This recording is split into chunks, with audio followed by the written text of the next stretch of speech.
Salam Bracha, voilà, on va faire un cours sur la fête de Rosh Hashanah. Ce soir, on rentre dans Rosh Hashanah. C'est quoi Rosh Hashanah? Alors, Rosh Hashanah, Rosh, c'est la tête, Shana de l'année. Et Shana, c'est du langage chinouille, changement, c'est la tête du changement. On rentre dans une nouvelle année et on rentre dans un nouveau changement. C'est-à-dire que on va voir ce jour-là, tout est décidé, tout ce qu'on va voir pour l'année. Et donc tout l'essentiel, le Rabbi Rayat s'est dit, c'est quoi la fête de Rosh Hashanah? C'est Ol Malchut Shameim, c'est couronner le roi. En vérité, on nous explique qu'il y a les yeux de Dieu du début de l'année à la fin de l'année.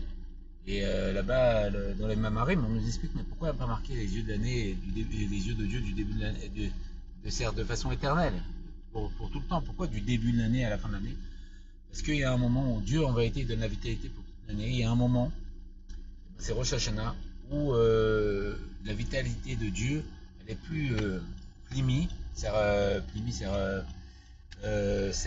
comment expliquer, de façon, je sais pas comment expliquer, de façon consciente, euh, intentionnée, mais ça se fait de façon automatique. La création du monde se fait de façon automatique, c'est-à-dire que Dieu il a plus envie de créer le monde. Et si Chazé Shalom, voilà, on couronne pas le roi, on couronne pas Hachem, tout le monde repart en néant.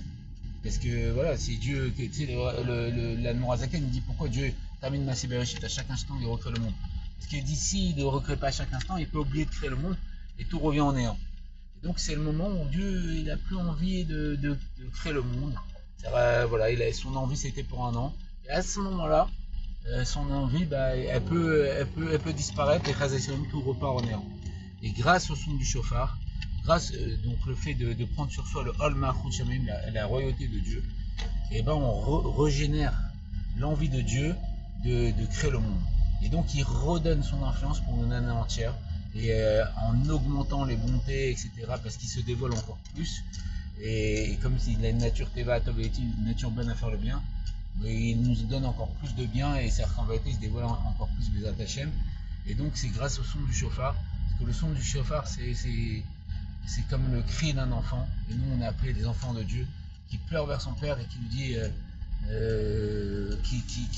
qui pleure, et quand un père entend le pleur de son enfant, et il a envie de le consoler, et donc c'est ce qu'on fait avec le son du chauffard, et on régénère cette envie à Dieu de créer le monde, et voilà, c'est ce qu'on fait. Et donc l'essentiel de cette fête, donc, c'est de prendre sur soi le Hol Malchut Shamayim, la royauté de Dieu, de couronner le roi, et savoir que voilà, grâce au son du chauffard, on va générer chez lui l'envie de recréer le monde, et de se réinvestir dans le monde, de nous donner une année encore meilleure, encore plus matériellement, spirituellement, et faire en sorte qu'il se dévoile de plus en plus jusqu'à ce qu'il se dévoile complètement.